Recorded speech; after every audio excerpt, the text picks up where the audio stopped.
So let's start with some news. Brad, you got a tattoo, didn't you? I did. I got a tattoo yesterday as of this recording. So it'll be old by the time this comes out. Well, it might have healed by then. Oh, but it'll be the peeling phase by then. Be all itchy. nasty. Yeah. It's not a gaming tattoo though, unfortunately. It's just a music-based tattoo.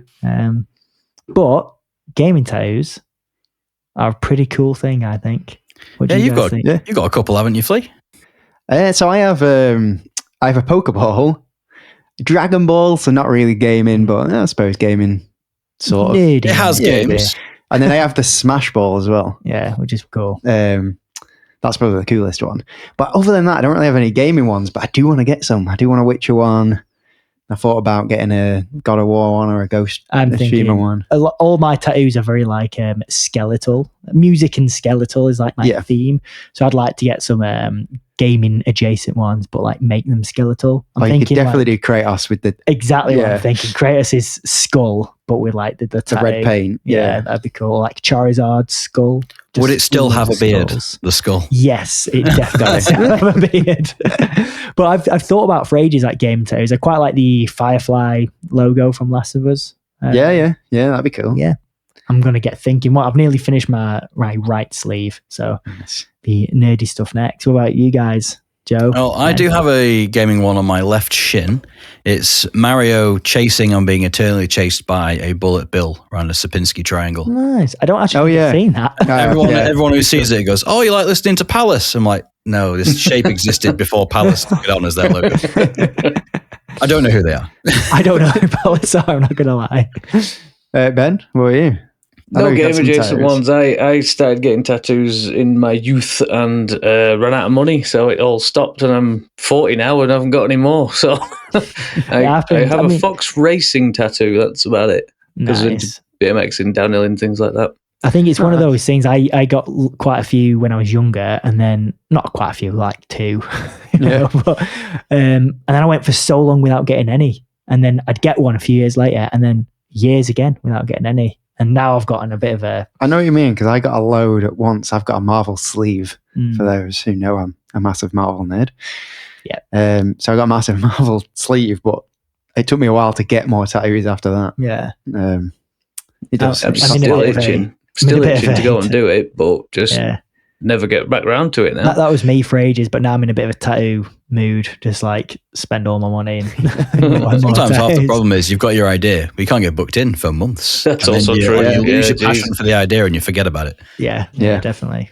100%. But yeah, the reason I asked about tattoos is it ties in slightly to the special segment we have later, which I won't go too much into depth with because we'll start the podcast now. This is Gaming Garnish for anyone who is newly initiated. Today I am Joe, the host, and I'm joined by Jake. Oh. This was a mouthful of... Sorry, we're really professional as well. Remember that. That's why I picked him. Brad? Let me just grab a glass, one sec. Hello? For those... And Ben. Hello. Sounds like we're all drowning in the water level from Mario. Blub, blub, blub. Oh, nice. Well, let's get the ball rolling with what have you been playing this week, Ben? More of the same. You always know what it is. Wait. What is it? Yeah, Factorio, that's the one. Factorio, obviously, hitting that Dare I even ask, Ben? The server is growing. It's not just the how factory many hours? Now. The server must grow. How many hours? Must grow. I actually haven't looked. Probably for the best. Yeah, we don't want to admit it. No. However, I did start playing Carrion on my phone. Oh, okay. I tried to play it a while ago, and it's one of those games, you might think I'm a bit odd when I say it, I don't feel like it's a console game. So, funnily enough, I think I put this in the Discord, I was actually umming and ahhing between picking that and the game I did pick for my backlog game. Right, all right. But it was obviously going to be on console, but yeah, it looked really cool. So that's the one where you play as that weird... like tentacly monster. Yeah. And the red thing. It's really good fun. I did start it on the console, but never carried on because I always feel stupid firing up an Xbox for a little. I know what you mean. It's just me being especially stupid. if it is on your phone. So yeah, it's just come on to Google Play Pass, so play it for free with that. Oh, so at least you're not able to stream it from your Xbox to your phone to play it. No, it's downloaded. I didn't realize it was the whole thing. I thought it was just the sort of demo, because I thought, you know what, I'll give it another go. I'll run through the demo, and then I realized the whole thing was there. Nice. So happy days. How is it? Like, what do you do? Because I've just seen clips of this monster like killing loads of people. You basically escape the lab that you're trapped in. So it's a sequel. It's a sequel to Inside. Yeah. Yeah. It's not, but it's you escape the lab that you're trapped in. You function on biomass, so you've got the more people you eat, the bigger you get within, like, say, 5 slots. So there's like 5 little not circles, ovals of health, and you eat people that are in your way, and it feels really good being the bad guy. I don't care what anybody says. So the clips I've seen, that's what you're doing, but I've got to imagine there's more to it than just. Well, you start evolving, I think, because it sounds like Loco Roco. That was a functional biomass there. Different vibes, but similar concept. I'm assuming you're getting upgrades, like you're starting to get better. I've got one that you can reach through certain doors to flick switches and that kind of thing. Okay, it's a bit of a puzzler in some senses. It sounds almost Metroidvania-y. It's side-scrolly, yeah. Yeah, but is it because you've got that ability to flick switches? Is that the sort of thing where previously you couldn't maybe get through an area because you needed the ability? So yeah, it's quite Metroid-esque, isn't it? That's cool. I didn't expect that. So I'm assuming it's like people are shooting you. Yeah, so you've got to like figure out how to get them. I've just got a warning because you escape kind of without them knowing, I think. And I've just got a warning saying shoot anything not human. And now I'm starting to see people with guns. Cool. But it is pretty graphic and entertaining, even though it's a grainy little like pixelated style thing. It's almost you rip like people in half. Nice. It's almost got like a CRT-esque filter on it, doesn't it? Where it's like you say grainy. Yeah, it's meant to look like that, and I love it for that. But it works really well on a phone because you use one thumb to move the monster, but the other thumb is the direction you're going to grab with the tentacle, because it's pretty basic controls. So you grab a tentacle, you grab something and just rip it across the screen and smash it about. So you don't even have to grab the people. You can grab a box and just smash them in with it. Nice. I suspect on console it's probably the joysticks then, isn't it? Yeah, I assume so. It's like I said, it was a very quick go, and I just thought, I'm powering up this big device for this. Have you tried it with your Backbone controller? I haven't, on but the screen you look at. It's so simple on the screen. It's actually better without it, I think. That's fair enough. They must have done a pretty good job then to integrate it well onto mobile.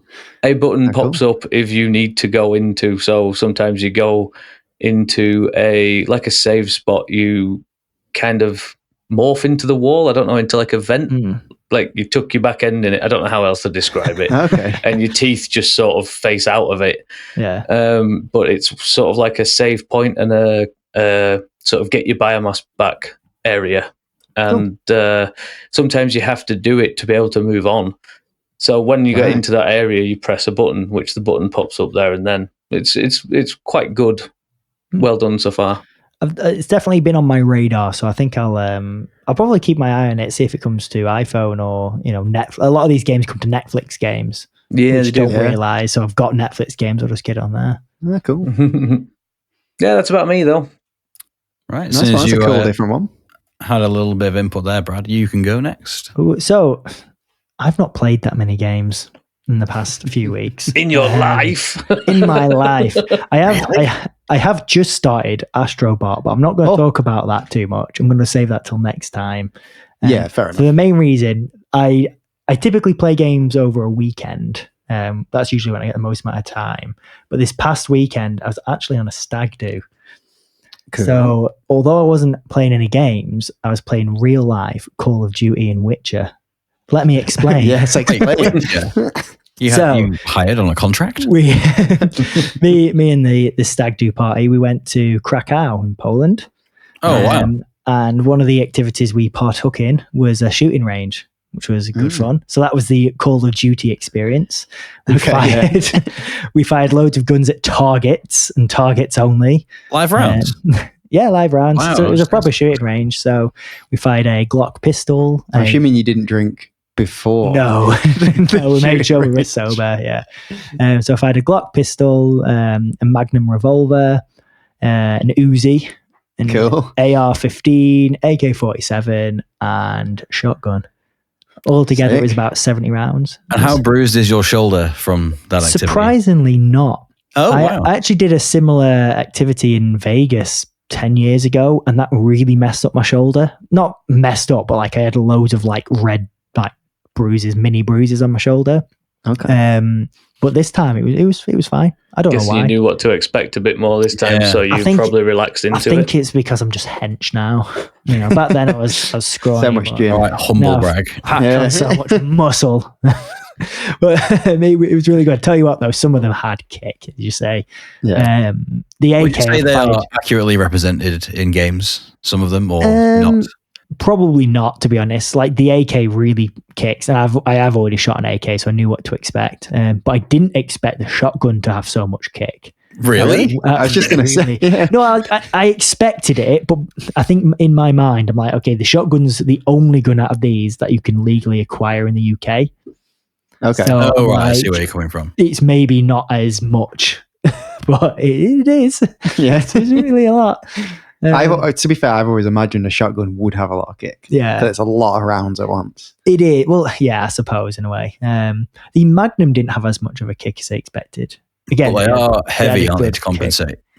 Yeah, they're all heavy. You know, they're all quite a massive like metal, aren't they? So, but the Magnum was well accurate with. I almost hit the bullseye every time. Nice. Almost. So I really, really wanted to like fan the hammer as well, but I don't think they would have let me do that if I gave it a go. I don't think that works with modern revolvers either. It probably doesn't, like but it would have been good, like fun to try and scare all the. Has he got an AK next door? Somehow. But yeah, AK with 6 rounds. Really enjoyed my Call of Duty experience, but the Witcher experience was the highlight of the trip. It's actually something we didn't realize till really late on in the trip. It was the last night, and one of the guys we were with, shout out to Martin, he found it online. He's like, Brad, there's a Witcher tavern near where we stayed. Oh, cool. That sounds mint. Still expecting it to look a bit crap, but like, you know, it's sort of all twigged as well, like Poland. We're in Poland. Good theme. Yeah. Of course, there's going to be Witcher stuff. Of course, yeah. So we looked at the pictures and we thought, well, that was pretty cool. We're going to have to sneak off and go, you know, meet everyone else later. No one else is going to be interested. Anyway, it closed at 11 p.m. and at 10 p.m. we'd still not gone. So me and Martin were like, all right, we're going to go now. You know, we'll grab a few people we know want to go, and we'll meet the rest later. And as we were about to walk off, the stag Tom was like, "Nope, we're all coming with." So I took 15 people into this tiny little Witcher tavern. I think everyone had a terrible time, other than us. Like we were like proper nerds. But I tell you what, it was actually fantastic. It was so well themed. It was like. You go into this other random building and you walk down some stairs and it's all just like immaculately themed, really dark, sort of like well lit tavern. Say well lit, like candle lit tavern. Yeah. All the waitresses appropriately lit. Yeah. All the waitresses have little elf ears on there, or like elves serving you. And yeah, it was great. So we went down there, we ordered our drinks. You can order like swallow potions and stuff like that if you want. Oh, that's cool. They're like little shots. But we, all the nerds anyway, we all ordered cocktails. Everyone else just ordered beer because they're boring. But they at least come in like a tankard. Yeah, but yeah. We ordered our cocktails from this really cool menu as well. It was like leather bound books. Nice. It was really cool. Anyway, when our potions, well, not our potions, sorry, when our cocktails came, we were served on like a platter of loads of potions, and you brewed your own cocktail. That is so you had loads of like little vials and you poured them in. It came with like a scroll, but again, like it was like a laminated leather scroll. It was really cool. And it told you like, put this in first and then this. And then there was like a little shard of like dry ice and then like put in the heart of glass. Put in the heart of glass, it all starts bubbling away, and it was so cool. It was such an ace experience. And then we wandered around the tavern for a while, and there's like outfits on the walls, like proper Witcher outfits. I like from the different Witcher schools. Yeah. Well, no, sorry, it's like Geralt's series. Sort of on the wall. There was axe throwing and archery, but we were a bit late to do any of that. Wow. There was there a bald man teaching you how to play Gwent? No, it did say, and I didn't quite follow what it was saying, what it meant. But in the, I was going to say the manual. Then in the menu, it said there was a guy who you can like buy coins from or something like that, who likes to barter, but he'll only barter with people from the universe. So if you go dressed up, you can get things cheaper or something like that. Oh, that's the way cool. it was worded. But honestly, really loved it. Such a cool experience, way better than I expected it to be. I think the waitresses thought me and Martin were taking the mick at first with how overly enthusiastic we were. And then I think they quickly realised afterwards that these guys are super fans. Yeah, they're just really happy to be here. But really, really loved it. So I'm definitely going to have to add that to the list. I sent you loads of pictures. Yeah, I was looking at the pictures like, oh my God, I need to go. I'm going to book a hotel now. I'll have to share them with the... I'll put them in the Discord, I think, actually. Yeah, that's good. Yeah. I mean, you brought me back some coins. Yeah. He tossed me some coins when he saw me. Yeah.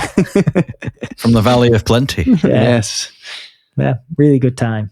The rest of the stag do was also really good, but I just wanted to shout out those two. But that's not important. Yeah. If only you'd gone at the beginning of the day when you wanted to go. You what, sorry, Joe? If only you'd gone at the start when you'd figured out it was there. They sold food as well. So it would have been great. We could have gone there for food and that, but yeah. That does sound really cool. Well, to our resident superfan of The Witcher, what have you been playing this week? Unfortunately, not The Witcher. I think it helped that I'd come off just off the back of it as well. Yeah, I bet. So, more Baldur's Gate. I'm locking in. I'm going to finish it soon. Soon. 160 hours. Is it getting to the point where you're having to convince Dulce to be like, come downstairs, we've got 3 missions we've got to do, quick? Well, yeah, we did one the other day. We did, I suppose you guys haven't played it, but for those who have, Will, one of the characters, we did his side quest and it involved like some stuff. I don't want to spoil, but that was cool. Some stuff. That's some great info. Yeah. That's a really so good job you brought that up. Yeah. I literally shouted Dulce down and was like, you've got to see this. So you've been playing, obviously you played the whole thing with your wife, but at this point, she said you carry on with the side stuff and then just call me in for major. We'd done Asterians and Shadowheart's side quests, which were our like main companions that we had with us all the time. So we were following their missions quite heavily, but then not really the rest. But I still wanted to do a lot of the side quests. So we'd done a lot in the in Baldur's Gate Act 3, but it was just quickly becoming apparent that if we were to carry on in the way we are, you'll never get it done. We won't finish it this year. So, jeez. So I carried on a bit. I've just done this mission in an underwater base, which was really cool. You've got to try and save as many people as you can in a timer before the base blows up. Ooh. And then there was a Steel Watch Foundry, which is like a massive sort of mechs that are like almost cops in the city, made by the bad guy. Just done that bit, and I'm about to go fight one of the main bad guys now.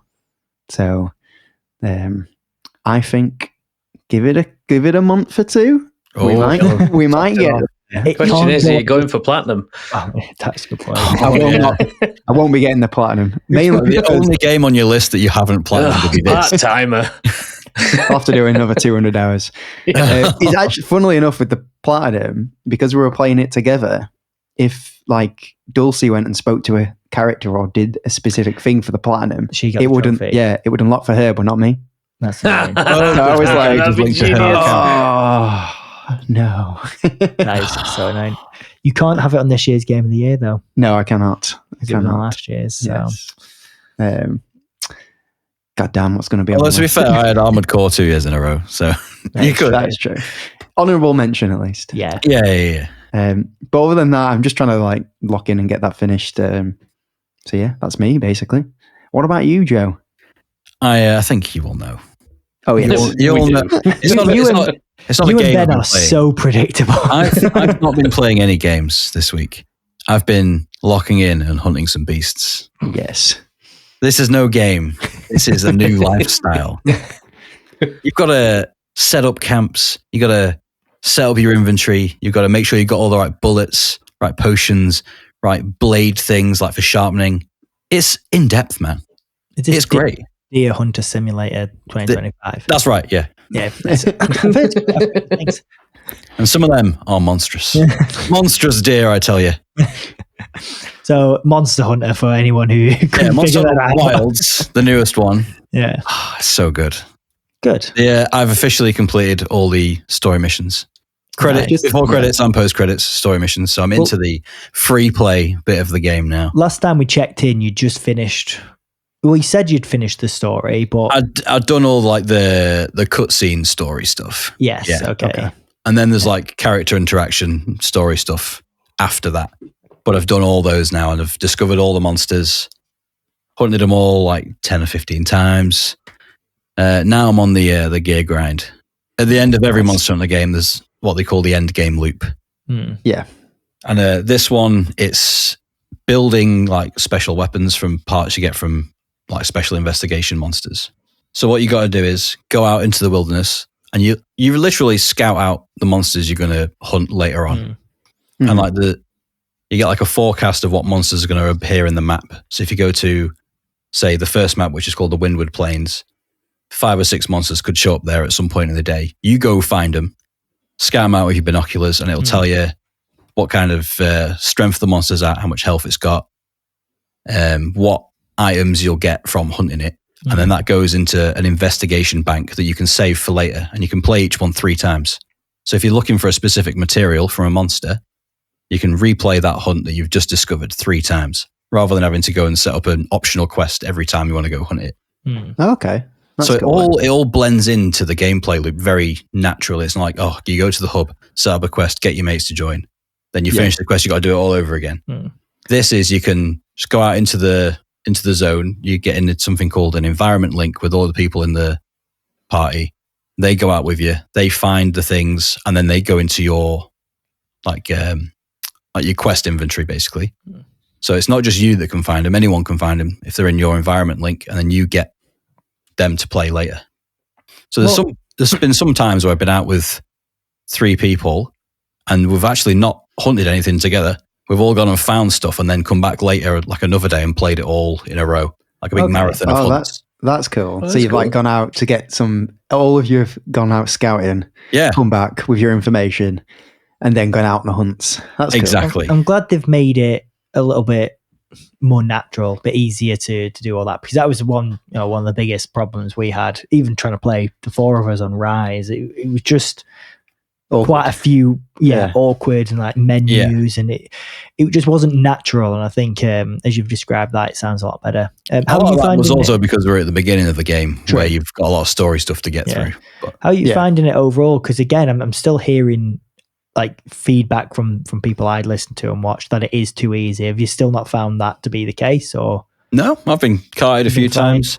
The people that say it's too easy, the kind of people who can play it 100 hours a week, I think. Because I've not encountered anything where I've gone, oh, this is just like being steamrolled. I mean, if you get on with like 4 people that have all got max endgame gear, and they go in and fight in like a mid-game monster, it is going to get trampled in like 10 minutes. Yeah, but that's how, to me, that's good, because it annoys me in games when you do over-level yourself and then enemies aren't easy, if that makes sense. Like because you don't feel powerful then. There's no point that you're in the grind. Exactly. Yeah. So there is something to be said there where it's nice when things can be easy because you've put the time in.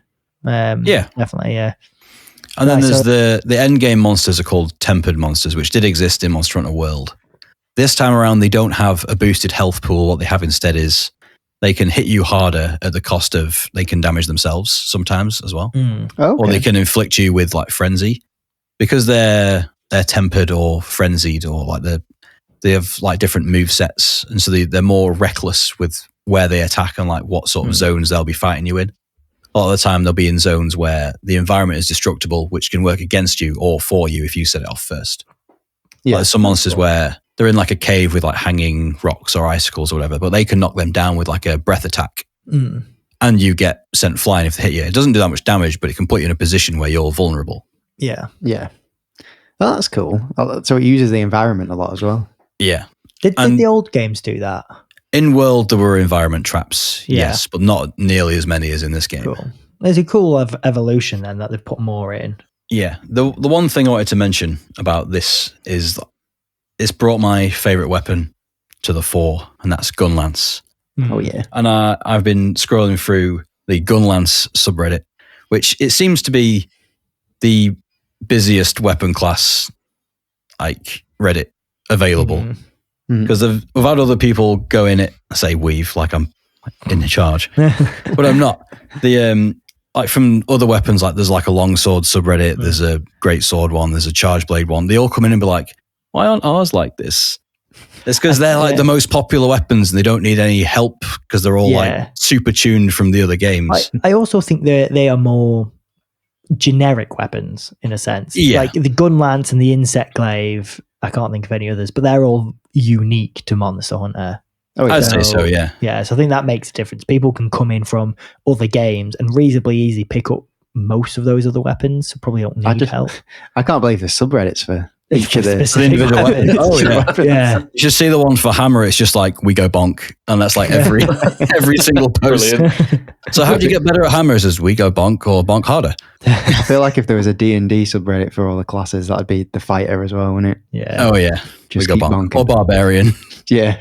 And there probably is. There probably is, actually. Yeah. I'm going to have to walk into that. Well, I did see something on it today from user Zero Space Dandy, and it's a poem that I'd like to show you guys. Oh, okay. Go for it. It's called Ode to the Gunlance.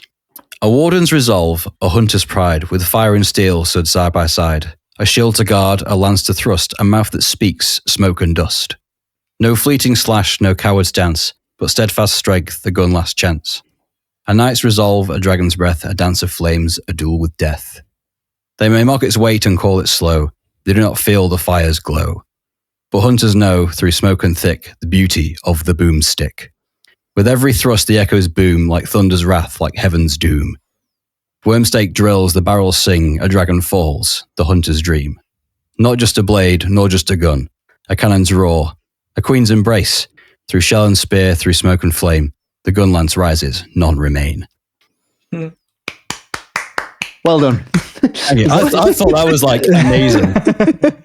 When I read it, I was like, "Oh, I've got chills." I'm getting emotional. When people listen to that back, they're not going to tell if that's clapping or fapping. How much did you enjoy it? Bit of both. Yeah, it was a lovely poem. I need to reload. A lovely poem. There's just not that passion in any of the other subs for any of the weapons in Monster Hunter, and I just love it when a community comes together who've had to deal with a crap hand through all the other games, and in this one we finally got our due, and it's like a really good weapon now. No, good stuff. So you've been discriminated against all this time.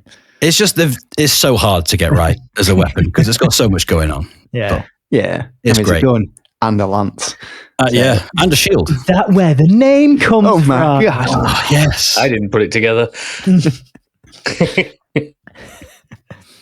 But yeah, that's been me. Monster Hunter Wilds, Rise? Wild. All of them. All of those. What's the next one going to be called? The next one? Oh, God, who knows? Monster Hunter Domestic?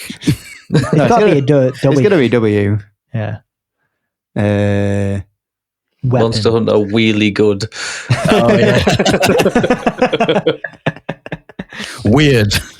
Monster Hunter. Weird. Wow. Sponsored by Owen Wilson. So now we've got what we've been playing out of the way. Jake, take us away. But-ba-doo, it's the news. So guys, it's been a pretty slow couple of weeks in the news. We've got bits. We got bits. We got salt. We got bits. I've not got some seasoning. Yeah. I've not kept up with much this week just because I've been busy. Well, I'll tell you about it. Thank you. We've had quite a bit from Xbox, to be fair. First off, a quick one. So I found this a bit funny and a bit ironic for PlayStation. So you're going to need a Microsoft account to play Forza on PlayStation. Really? PlayStation accounts for God of War on PC debacle. Yeah. So it's quite ironic, to be fair. Yeah, found that a bit funny after all the PC PlayStation stuff. Again, why? I don't know. There'll be so many people who want it as well. I do wonder if there'll be there's been a lot of people who haven't bought the PlayStation games on PC because of this. Is it going to be the same, or are they just going to buy it? I don't know, because you would think it would be the same, because the reason people didn't do it on PC is because they're worried about their information being shared or whatever. Yeah. So it's the same thing as. True. But most people have a Microsoft account. I was going to say, wasn't the biggest problem with it the other way around with PlayStation and PC? You couldn't get it in as many countries. Yes, there's that. That was the biggest issue, wasn't it? That is also true. But isn't a Microsoft account basically Outlook?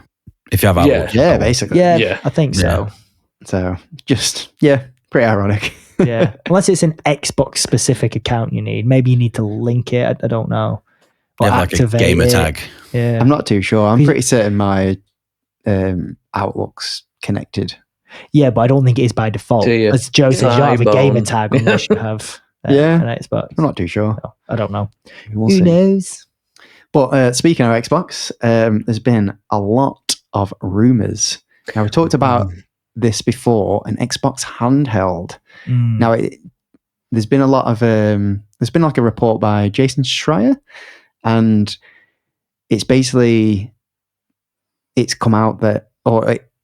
It's been talked about at Xbox about bringing out a handheld this year. This year? This year by Xbox, and it's going to be worked on by I think it's the ROG Ally guy? The Asus. So this one, from what I gather, Xbox are working on 2 handhelds. So they're working on one that's like a third-party handheld, which will be basically an Asus ROG Ally with Xbox branding, and probably comes with Game Pass. Apparently they've said it's going to be very Xbox. So it'll probably have Xbox buttons. All the buttons. It'll be Xbox sort of branded themed, however you want to say it. But they're also working on a first-party Xbox dedicated handheld, the same way like Sony allegedly are. That's not going to come out for a little while yet. Sometime down the line. That's the rumours at this moment. But the ROG Ally Xbox handheld, let's say, that's rumoured to be this year. Now, obviously, take this one with a pinch of salt, because we don't know for certain yet. Things can change, and it hasn't been fully announced. I think it sounds quite likely, though. Yeah. Because the technology's there. It's literally just a brand new exercise. As a PC? Like the ROG Ally does, or is it going to run as an Xbox, like with Xbox OS and stuff? It might just be it might just be a UI thing, like how the Steam Deck boots you into Steam. What's it called? The big mode, Steam Big Mode, I think it's called. Where it's big mode games. Where it's basically like a Steam. What would you like? Dashboard. That's how it automatically boots, but you can then boot back to desktop. I suspect it'll be probably quite similar. So you boot into Microsoft Xbox sort of dashboard-esque type thing, and then you can back out into a window. I would have thought. The one thing I'm more worried about is if they are leaning on this everything's an Xbox moment and they only make it streaming rather than installing a game to it, because it's good, but until you don't have the right internet, like you found that pocket of nothing. Yeah, I know. I don't think that'll be the case, at least not with this one, because the partnering with ROG Ally, it'll be based on the ROG Ally, which exists. I think you'll be able to download games to it. But with their own, when it's new hardware, then maybe they'll go down the streaming route, but we don't know. But so long as it's based on the ROG Ally, it's going to be downloadable, because that's what the ROG Ally is. I just want to know if I can download the existing games that I have on my Xbox to it, or I'll have to make new purchases, because it's like PC Game Pass. It'll be anything that's Play Anywhere. Yeah, because it'll be a PC. Fundamentally, it's a PC. Right. Yeah. Okay. So it'll be like Xbox Play Anywhere, where you own it anywhere. Right. And if you've got Game Pass, you got it on both. Yeah.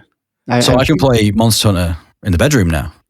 You might be able to, yes. You would be able See, to, this was my Factorio moment, Joe. Yes. I can play it anywhere. That's do that. You can It's do one of that the now. things that I don't play a lot of Xbox while Courtney's home because I like to spend time with her. Yeah, of course. And unless she's like downstairs doing a crocheting or whatever. She spends most of her time like upstairs watching her own stuff while I play Xbox. And the whole time I'm like, you wish I might be down here too long now. Yeah, I know you mean. But you could do that now if you got a ROG Ally now. Because that's basically a desktop. If you put Microsoft Store on there, I believe, so long as it's an Xbox Play Anywhere game, that's what you'd need to check. So all the first party games are. I'm not sure about the third party ones. But then if it's playing as the PC port, it'll run like garbage on a ROG Ally. It'll run like turd. Which is, I would like to know if it's playing Xbox code games. So the ROG Ally Xbox wouldn't. It's only rumours and leaks at the moment, but the understanding is no, it is a PC. When Xbox do their own, whenever that happens, maybe. We'll have to wait and see. Yeah. Hopefully they announce it soon. Yeah, but it's a big thing for them to just come out and release this year if they do.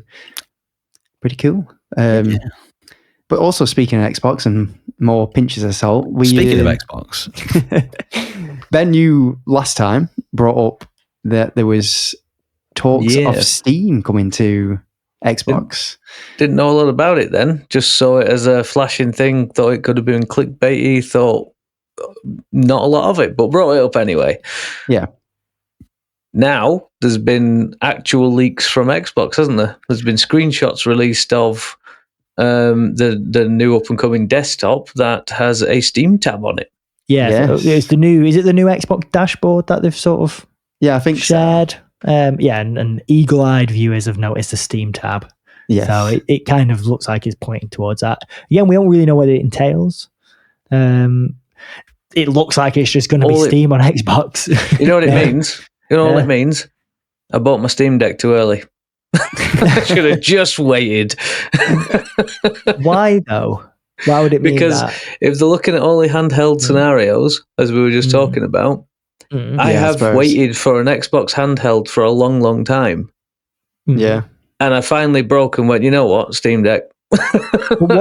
What's going to be the difference? Well, I suppose it's hard to get Microsoft onto your Steam Deck, isn't it? But even then, he could have bought right now. Ally. Yeah, but right now, but that's just the PC side of it, isn't it? I can't play, as we've just spoke about, I can't play Xbox games. Say it twice, it means more. Well, but you could. I mean, with ROG Ally, you can. You can. Because I when I used to play on PC, I had Gears of War 5, for example. I used to play that on PC, but it's a Xbox Play Anywhere game, so then I can just play them. I suppose this handheld that's rumoured is, all intents and purposes, it's a ROG Ally with Xbox branding. Yeah. And it'll just have a slightly different UI, so it's easier to access things. But I don't think you've bought the Steam Deck too early. If anything, you having a Steam Deck now means you have a Steam library, which theoretically with this new tab means you can put those games on your Xbox. Yeah, I do find Steam to be rather addictive, by the way. Oh yeah, it's well cheap and it's great. I want a bigger library all the time. Like, I might just buy that. I haven't got the time to play the games I'm playing now, but I'll buy more. If you want your biggest library, Humble Bundle, I promise you. Yeah, so many games that you'll never play. I've got about a library of about 1,000 games, and about 980 of them I've never played. Nice. Do you think with this new Steam tab that it'll be streaming to your Xbox? I don't, because a lot of these games that are on Steam don't get made for Xbox. Well, yes. So anything that's not on both, then I agree, will probably be streamed or just not accessible. I think what it'll be mainly for is a single place where you can buy a game, you can access Steam sales. But say you bought, I'm trying to think of a random game, Halo Master Chief Collection, random off the top of my head. If you bought that on Steam, because it's on Steam, you would be able to play it on both Steam, PC, etc., or your Xbox. I think that's all it is. It's just another. Yeah, but you wouldn't be able to buy something. That being said, though, Steam are very good at optimizing. Look at what they've done with their own Steam Deck stuff. They have done tremendous jobs with some games I've played so far. I think it'd be interesting to see what it is, but I think it's almost like an extension of the Xbox Play Anywhere. Whether or not games you've already purchased on the Windows Store you'll be able to transfer to Steam, that would be interesting. But I think it'll just basically replace or slowly replace the Xbox Store. I'm gonna just say it. Yeah. I'm an old man. I don't want streaming everywhere. Stop doing it, everyone. I don't want streaming because it doesn't work. It's not there yet, is it? It doesn't work yet. Yes. I mean, Xbox are definitely the best at it. Yeah. Once upon a time, you couldn't stream a movie without it being like 420p. And now you're telling me, man, I was there. Exactly. I'm just saying. Eventually, he was there when Blockbuster fell. Yeah. I was. Eventually, streaming will be better. Yeah. And I think in 10 years that'll be how we're. Yeah, we won't even notice it. I'm sure, but I think it'll be not this next gen, which is dangerously soon. I reckon. Yeah. And then the one after that. It'll all just be streamed. And you'll be buying a big hard drive. Yeah, basically. And a controller. Yeah. You'll be an Xbox. I already am an Xbox, Jake. Stadia will be kicking themselves that they bowed out too early. Yeah. Definitely. So I'll do some quick news. Space Marine 3 is happening. Yes, it is. That was such a weird announcement, weren't it? I saw that. Yeah. So soon after Space Marine 2 as well. And definitely. What they have clarified, they are still working on Space Marine 2. Content is still coming for Space Marine 2. That is not even out yet, is it? Exactly. That's their prime focus. But all they're saying is that Space Marine 3 has been greenlit. They are in the process of... They've probably literally just started it. They've probably just put it to the... They're doing so much Saber Interactive. They're doing something else. They're doing Torok. That's recent. And then they just announced Painkiller. So Painkiller is an older franchise. Old world game. Yeah. It's very much in the vein of like, I don't know, not old Doom, but Doom's probably the wrong word, but it's that sort of serious Sam energy. Yes, I see what you're saying. Quite serious. Or more serious than serious. More serious, yeah. Ironically, more serious. Super serious Sam. Yeah. Seriously, it's very underworld, purgatory, sort of killing demon priests. And I think I have heard. I have played it on PC, and they were really good fun. They used to be made by People Can Fly. That was like their franchise before they've moved on to doing like Gears of War and that other game they're making with PlayStation. We don't know what that is yet. Yeah. But yeah, so Saber Interactive and another team, I can't remember the other name, are doing Pain. Well, hopefully they don't take on too much. Yeah. But I did think it was weird because it's not even been a year since Space Marine 2. And I'm just glad we don't have to wait another 10 years. Yes. Between the two. Between 1 and 2, yeah. But it'll be good. It'll be good. I don't think we're going to see it for 5 or 6 years. But what, Space Marine 2? No, probably not. Yeah. That's 3, sorry. Yeah. And Titus looks like he's been revealed to be in it still. Yes. Yeah, because he was in like the image that they showed. So, well, if you didn't watch Secret Level, he does survive that. So when's that set? Just after the game. It's the mission he goes on at the end of the game. Yeah. Yeah. Is that one? Like that. Yeah. I don't know. Yeah, because it mentions him going to another mission, doesn't it, at the end of 2? Yeah. Where none of them were supposed to survive the mission. I think but he does. As far as like Warhammer and stuff is concerned, I do not know what's going on. I just love the imagery. Yeah, exactly the same. I'd love to try because it's amazing. Cool, but I don't know. But God, I've no idea. No, not a clue. I've heard there's some really good podcasts out there. Yeah. To get some of the lore on. You've listened to some, haven't you, Joe? Not podcasts, but the lore stuff on YouTube, Yeah. I didn't even realize, like, I played Space Marine 2 recently. I didn't even realize that Titus goes on to the secret level episode. So I don't know what's going on. I'm just smiling and I'm enjoying it. Smiling and ripping Tyranids in half. Yeah. No, Tyranids are my boys. So another one, Oblivion Remake. Now, this has been heavily rumoured. For years. Well, I don't know about years, but it's been... Sure, it's been years. At least this year, it's been talked about a lot. And we haven't really brought it up yet because it's never fully been announced. But it's still... Finish Elder Scrolls 6, goddammit. It's still not been fully announced, but it's looking more and more likely the more time goes on. It's not Bethesda who are doing it. I can't remember the name of the studio who are doing it. They've done another big budget remake recently, but I can't remember what that was either. Was it Morrowind? No. No. But this is a full Unreal Engine 5 remake, I believe. And it sounds like, again, it's leaks, it's rumors, it's all that, but it's really reputable people leaking it. Yes. And it sounds like it's going to come out really soon, or at least be announced. They're really talking soon. about June. Yeah. So that soon. Yeah. And it sounds like from the leaks that they're doing a lot to it. Like it's not just a visual uplift, it's a significant gameplay uplift as well. So it could be really cool. It seems weird to be coming out now and so many other similar games have just come out. Yeah, like Atomfall and Avowed. Yeah. I mean, to me, I preferred Oblivion to Skyrim. So really, it did feel like a lot more of a rich and colourful world. Yes, Oblivion. Yeah, but I know, just remembering it now, I played it like a year before Skyrim came out. Yeah, it was rough. It was rough then. So playing it now, it definitely needs the tweaking. What's interesting to me is it's a Bethesda IP, isn't it? Yeah. So that means it's an Xbox IP. Yes. So does that mean it's a Game Pass game? Because I've not heard any of the I don't know. Stuff. Is it coming to PlayStation? Exactly. I've not heard any of the on there. Will you need an Xbox account to play it on PlayStation? Probably. Always. So I don't know. It'd be interesting. It'd be good to come out and tide people over until Elder Scrolls 6. Yeah, I think that's probably what they're thinking as well. It's to be fair, I would much rather this than have the Skyrim horse flogged another time, because it's just on the floor at this point. Like you were saying before, I think Skyrim is a better game, but I'd probably, maybe you're right. Maybe going through Oblivion for the first time, I had more fun than going through Skyrim for the first time, maybe. But I still think Skyrim was a better made game and just better overall. Oh yeah, I can agree on that. But I wouldn't want that remade, whereas Oblivion needs a remake. Yes. It doesn't need a remake, that's probably the wrong word, but if you're going to pick one of the two... I'm surprised they haven't started with Morrowind, to be honest. Or Daggerfall, or the first one that I... It's going to ruin my name as a gamer. I never played either. Really? Not even Skyrim? Nope. Wow.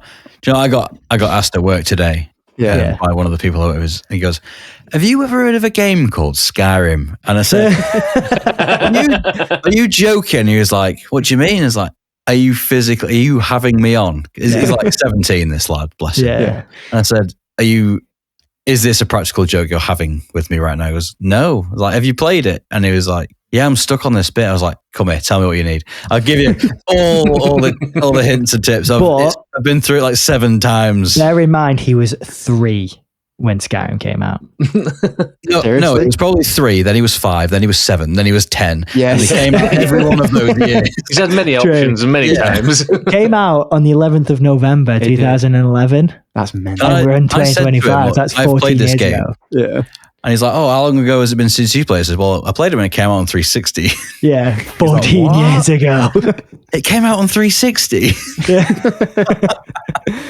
That's like GTA though, isn't it? But GTA 5 is the same. That actually is fantastic that a 17-year-old is playing Skyrim. Definitely. Not just like Fortnite or whatever. He's going back through. Granted, he doesn't realise it's so old because he's probably playing a remaster. But it's even then, Game Pass or something, even then, it's the remasters, 7 years old or whatever. So when he was 10, that came out. So that's brought a smile to my face. Yeah, that's nice. Although it's a funny thing to ask. Have you ever heard of? Have you heard of Skyrim? Yeah, you should have said Dovahkiin. I nearly laughed at him when he... Bus Rodard had blown him away. He said, what's your favourite dragon show? I'm like, honestly, the one that makes you walk faster because it was such a pain in the arse getting anywhere. Nice, that is such an ace anecdote. Nice. Speaking of the Oblivion remake, I did just want to bring up as well the Sky Oblivion team. I do feel a bit sorry for them. Yeah. Oblivion's that is a good point. All that time, I mean, they've been doing it they must have been doing that for close to 10 years. Because the 2 zones are connected, aren't they? Like on the map.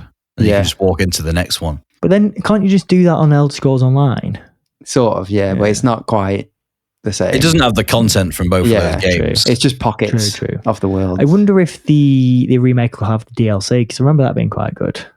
Oh yeah, Shivering Isles. Shivering Isles, yeah. I remember some guy talking about his entrails, and oh god, I can't remember exactly what he said, but I found it hilarious at the time. There was something about like it's the king, innit? He can fling you up in the air.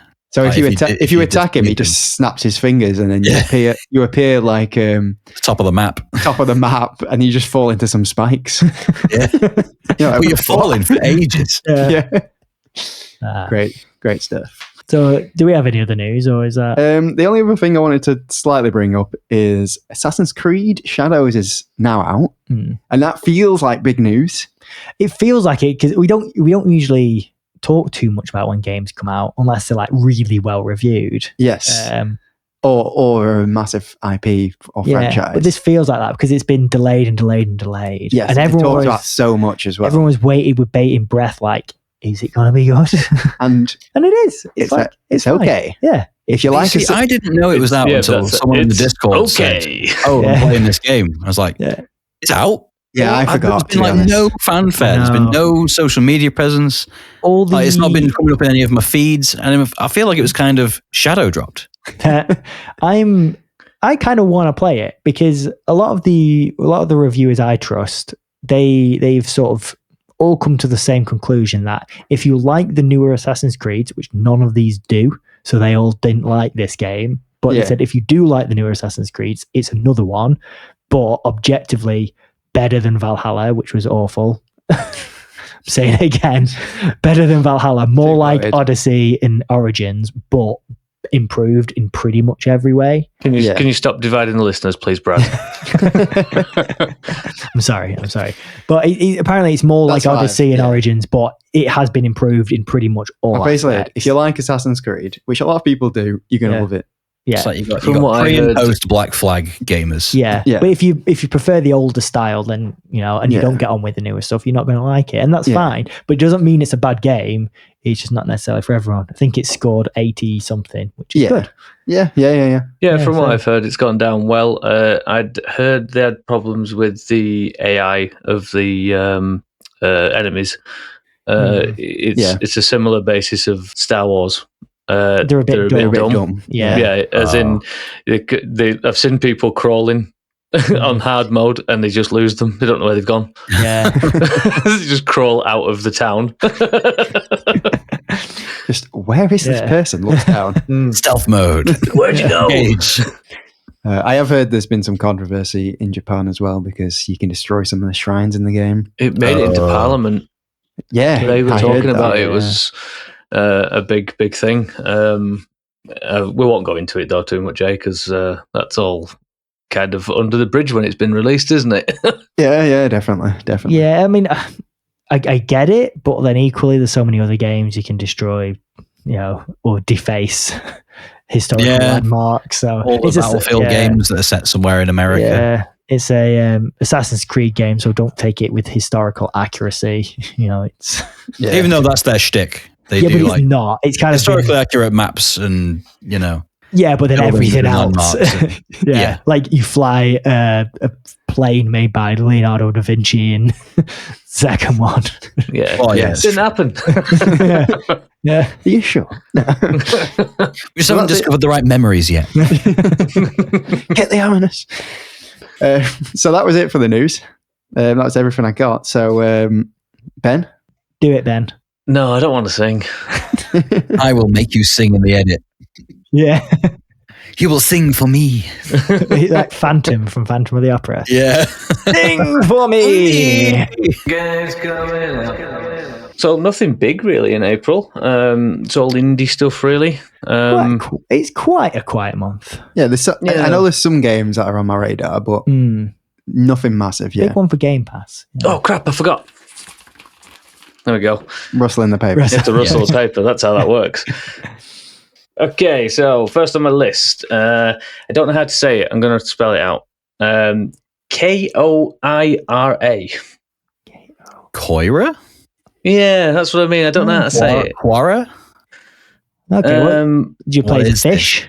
No, it's a bit of a puzzler. You have a top-down view. It's do you ever play Miko's Night Market or anything like that? No, I don't think so. No. So it's top-down puzzler. You find a dog in a forest, or it is your dog. I wasn't clear. And you help the wild animals escape the hunters. And the idea is you're getting through the forest to go home. And it just looks like a nice game. Yeah. Sounds pretty cool. PC, PS5, April 1st. Cool. Nice. Last of Us Part 2 PC release, the remaster. I always forget nothing big. Yeah. No, that's not. It is a re-release. It'd be interesting to hear that discourse again. I thought it was already out on PC. Yeah. But, Do you need a PS Plus? You said that last time. It's always the game, isn't it? Yeah. I don't think you do anymore. Need a PSN account. Yeah, they changed it, didn't they? I mean, the new show comes out soon. So next month as well. So that's good timing then, really. Night. Yeah, I think that's why they've done it. 3rd of April. Cool. Okay, Sand. I thought this looked interesting. Set World War One in like an alternate timeline. I'm assuming there's no water on the Earth. It's sort of, I don't know how to put it. It's sort of steampunk-esque.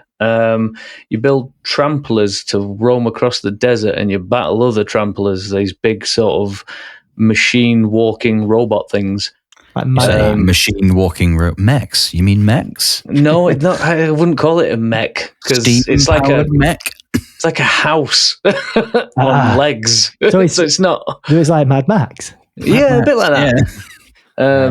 Mad Max. It seems to be sort of like ship battling, a bit like Sea of Thieves, but you're on walkers on sand. Oh, cool. You lost me when you said Sea of Thieves. Next. Yeah, so it does look really good. PvE, PvP, that type of thing. Cool. It looks quite fun. Yeah. Nice. What's it being released on? PC early access 3rd of April. So it's not the full PC release yet. For a bit, yeah. Yeah. Cool. Don't know where it's going after that. Crash Island 2.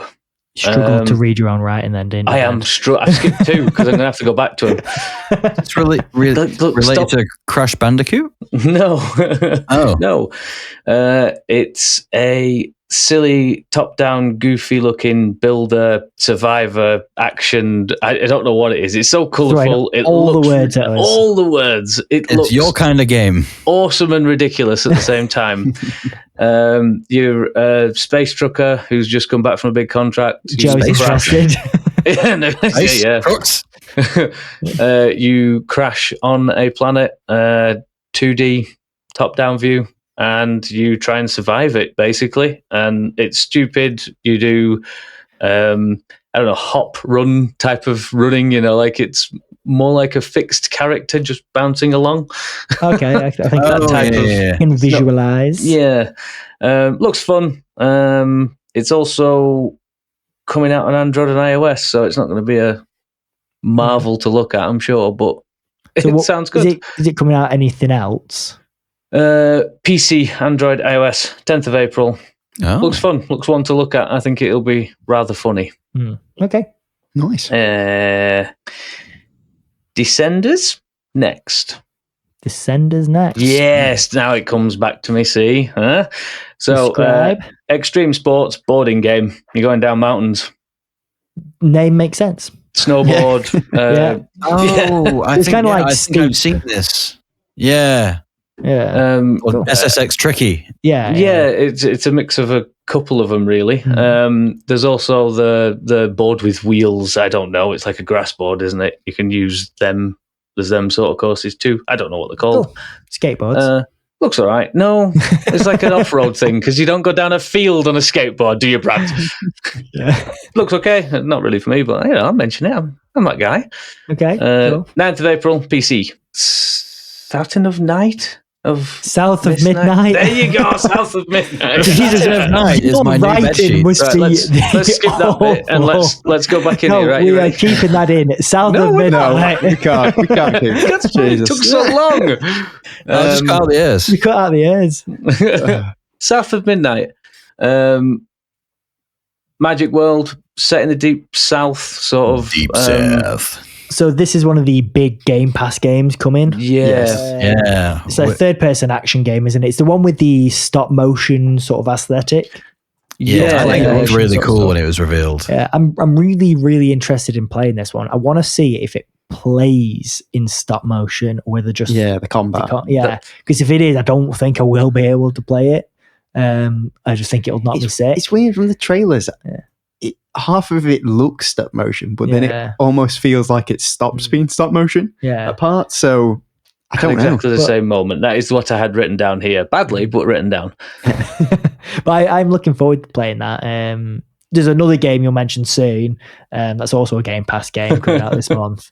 This is the one I'm more likely wanting to play. But I know the other one is probably what you're more likely wanting to play, Jake. Yes. So, yes.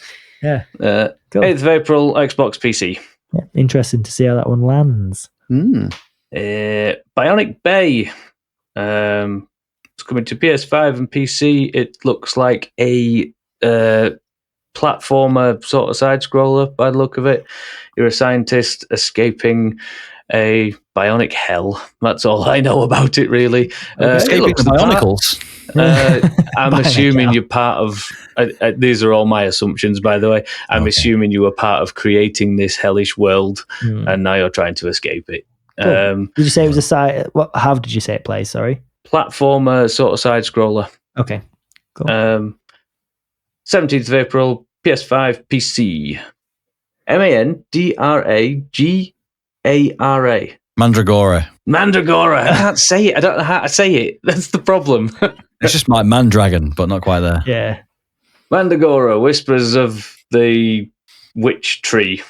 I don't think I've heard of this. No.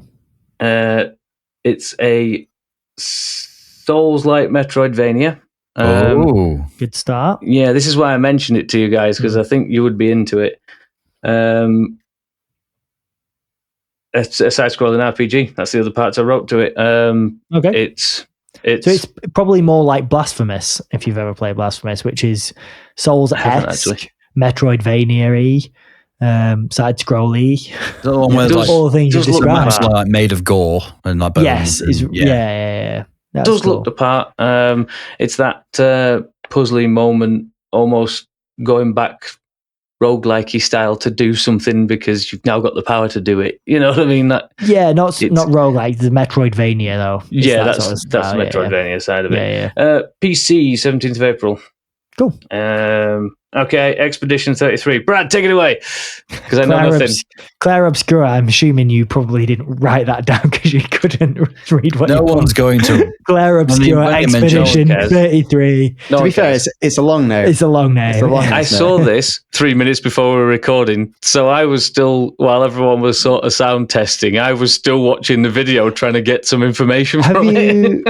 Yeah, but you've seen it at the various shows over there. Yeah, it's been at Gamescom, hasn't it? Yeah, but it's not one that stuck in my mind until I saw this. Ooh, fancy. Yeah, so this is the one that I'm probably more excited about for the Xbox Game Pass games. Now, it is coming out on PlayStation as well, I believe, and PC. Games Pass. Yes. But Games Pass, if you've got it. It's free real estate. Well.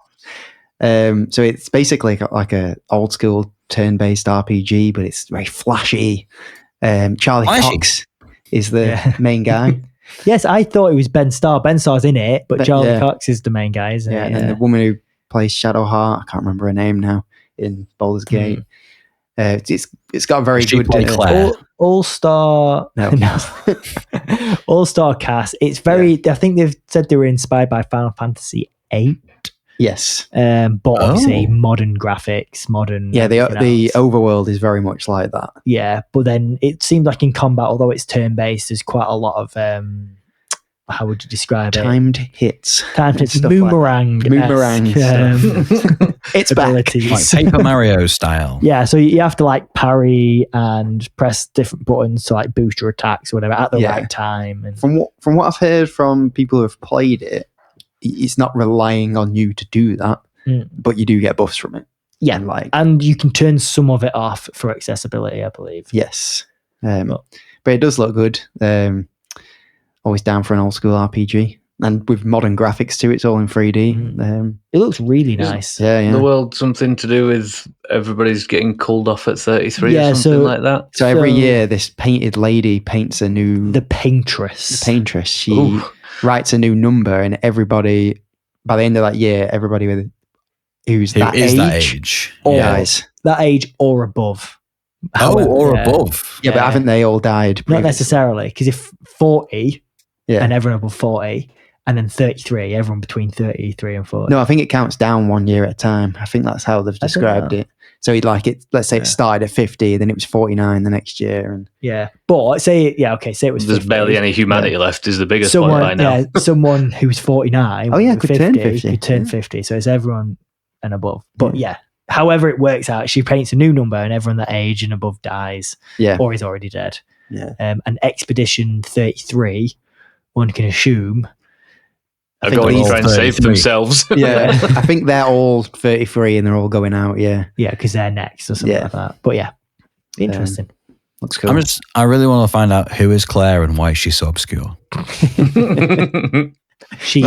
think they should have just called it Expedition 33, but maybe should have left it there. Yeah, the obscurity of Claire is very. But important. even if you just called it Claire Obscure, I think it would have worked better. But I don't know. Is Claire the paintress or is Claire the character? Who is Claire? Exactly. You have to play to find out. But if they do a sequel, which they could, it could be Claire Obscure something else. Yeah, Expedition 34. 32. Well, it'll be 32, and that would be spoilers, surely. Yeah. True. But, 24th of April, PS5, PC, SX. Yeah, to be fair, when we say Game Pass is free, obviously you pay for Game Pass, but it's like a gas bill by now. It's just your household payment, isn't it? Yeah. Like all the movies on Netflix are free-ish. Yeah, it's just part of the house bills, I get it? it. Yeah, that's it from me. Is there any others that you can think of? I think the Days Gone remaster's coming out on the 24th of April. There's a game coming out on April 10th, I think it says on Jake's list, called Blueprints. Now, I don't know what Blueprints is. I think it's a puzzler. But everyone is obsessed with it. Really? Like, everything I'm seeing is it's like the best thing ever. I don't know why. It's probably just people being a bit facetious, but it seems to be a big thing. So, it's the prequel to Blue's Clues. That must be I think it's like a puzzler investigation sort of. Yeah, but everyone seems to be going on about it, and I think it might be coming to PlayStation Plus as well. So yes, I think it is. I think it's coming to Xbox as well and PC, but it's going to be on the PS Plus. So I just wanted to mention it because it seems like it's a big deal. So. Oh, and I'm just quickly reading now that Croc Legends of the Gobbos remaster is coming out. The Gobbos? Whoa. April 2nd. So put that in your diaries. PC, PlayStation, Xbox, and Switch. I love the first level of Croc and never got past it. It was a hard game, man. I don't think it was that it was hard. I just don't remember ever doing any more. It's I remember fighting. It's the tank controls. I remember fighting the it must be a Gobbo in the like boxing ring at the end of the first level. Yes. And I remember beating him, but I just don't remember anything else. Gobbos were the little guys you collected that you were trying to free. So what's the weird green guys, like the lizards? The Lizzos? Croc? No, you are a Croc. That you said lizards. Yeah, but the other lizards. I think it's going to be that Crocodiles game that I play lizards, again. Yes. And I completely remember it, but I know nothing about it. I never got into the story. I never knew what anything was. I just sort of mindlessly played it. It kind of came out like 3D platformers was the thing back then. They were the thing. Yeah. Gex, that was the best one. Yeah, there's Gex. Well, Crash. The Gentleman Lizards. But yeah, that'd be interesting. See where Croc goes. But I think that's it. So you can find us anywhere that Google allows you to find us. You type in Gaming Garnish Podcast into Google. We even get an AI overview now. Woo! Just Gaming Garnish, I think, does it. Or Gaming Garnish, yeah. Find us on Facebook, Instagram. Are we still on X? Are we moved away from X? We're still there. No, we're still there. We still post. We have an X presence on Blue Sky. Yeah. That Chinese thing that Ben put us on. Red Note. Yeah. That kind of didn't go anywhere, that did it, Red Note? No. You can also find us on TikTok. Well, the place we're most active is on the Discord, where we interact with all our Discord members every single day, pretty much. Yeah. Yeah, it's great. Something. I actually just wanted to bring up, we have a little gaming music section, and Simon, who's in our Discord, had a very good idea about having like a weekly a theme for gaming music, and we all post music in it, and the person who posts the best track gets to pick the next theme for the next week. And very cool idea. So shout out to Simon for that. And if you want to take part, go to our Discord and go on the gaming music section. I don't know any gaming music. Just keep posting Rip and Tear. Just keep posting Rip and Tear. Or one time the Last of Us theme. Yeah, one time it will. Because I don't know the name of anything. I don't listen in a to butcher it. shop. Yeah, I generally just don't listen to game music. I've definitely got way more into it. You have recently, You might not listen to it, but when you're playing a game and you think, "Oh, this is a banger," and then you'll have to log that in your head, like, "Oh, this is." Yeah, I think so. I'll post the tree music from Astrobot. Oh yeah. Oh God, please. Nice. Just to send Ben west. Oh God. The amount of times I heard it. I don't even know how. Does the level crop up more than once? Just once. It's literally just once. How long did you spend at that level? Wasn't it Sophia that was playing it? All I'm saying is, I was in a room full of people drinking while we were playing that game. It took a while to get to the top of that tree. Fair. And then we'd stop and talk for a bit, and it was on in the back. Oh, I just didn't know. To be fair, it's one of the biggest levels too, I think. It is pretty big, yeah. I can't remember. I literally did it today. So for the start of this segment, I'm just going to hijack Brad's voice. Special segment.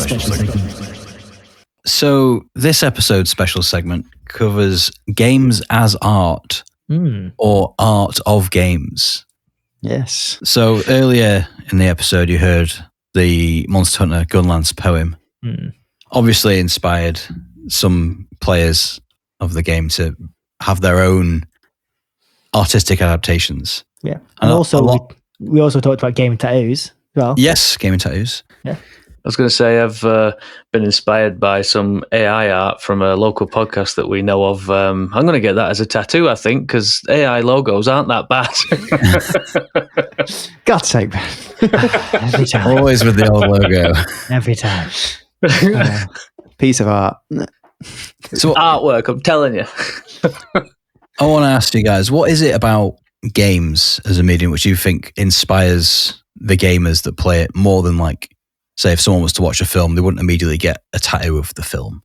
Well, like, they wouldn't immediately go out and do fan art of the movie. I mean, some people might do if it was like a plot line that wasn't explored in the film.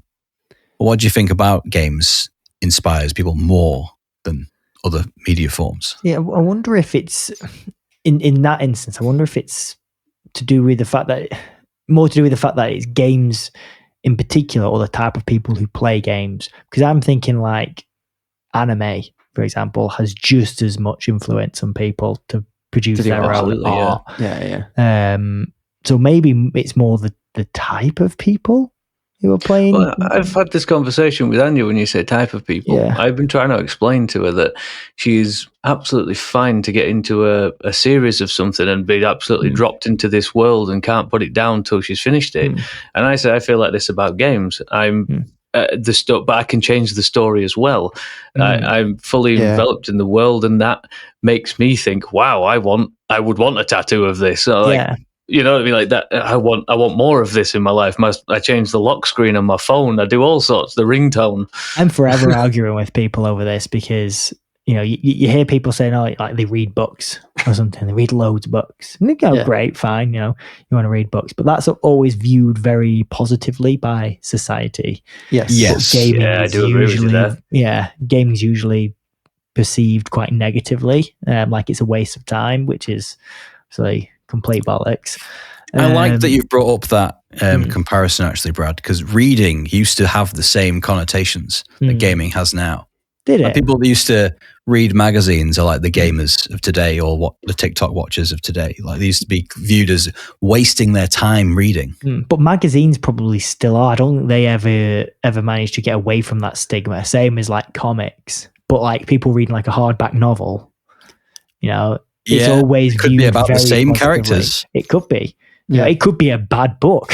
Yeah, you could be reading something that's poorly written, but it's still viewed as you're an intellectual. But people who are playing games, even though there's a lot of reading in games, but then, you know, I think wherever you're getting your media entertainment, whether it be, I say media, but whether it be books, anime, TV shows, films, games, there's always going to be the stuff that you wouldn't necessarily say is art. I wouldn't say Call of Duty's art. It is. Especially like the multiplayer side. Yeah, and maybe that's what some people are thinking of when they think about that.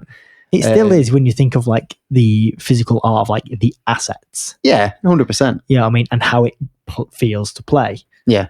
There is still art in that. I think it's all art, but I feel like that's where probably some people have their negative thoughts around games. They're probably just thinking of that. But that, you're right, it's still art. It's still somebody's still there making the assets, making it work. How can you not say that's an art form? It's interesting. So it has been accepted now by like big like media bodies and stuff that gaming is an art form, but I don't think it has been necessarily accepted culturally or society in society by everyone that it's an art form. But as you're saying, like most of these people would look at a film and say the cinematography is an art form, the acting is an art form. They'd look at an animation and say the animations are an art form, or the like a story, like a book, and they'll say that the storytelling's an art form. All these things are identified individually as art forms,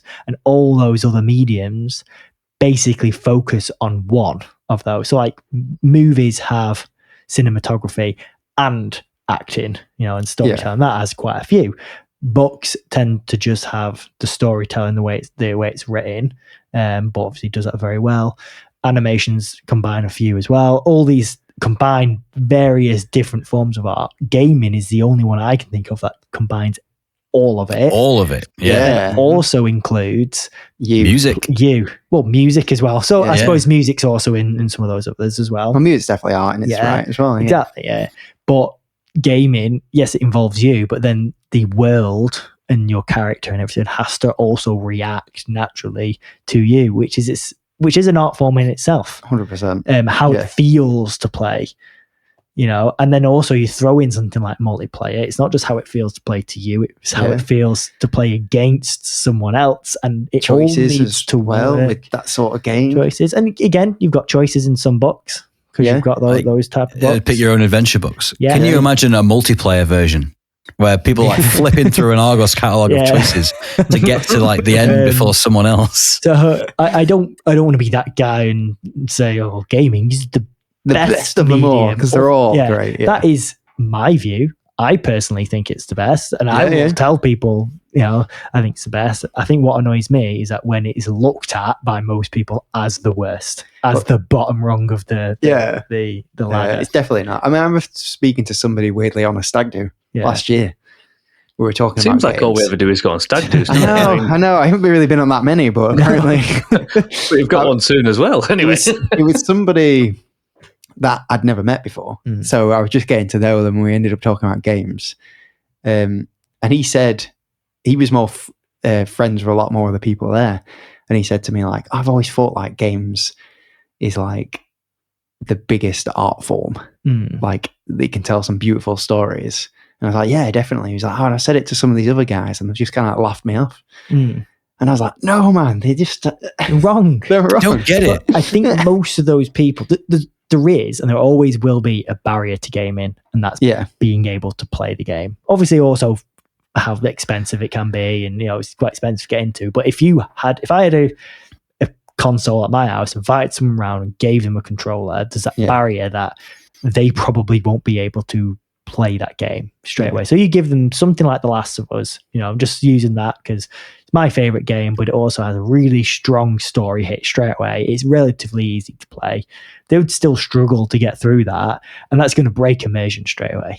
Yeah. You're walking around the house as Sarah and not being able to do anything. It takes you an hour to get out of the house. It's not going to be very exciting. So I get it that they've not had that experience, but it always frustrates me because if they just tried, I think so many people would see that. Do you think it's the only art form you have to learn to appreciate it?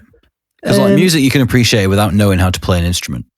Yes, obviously you can watch a film without being a filmmaker.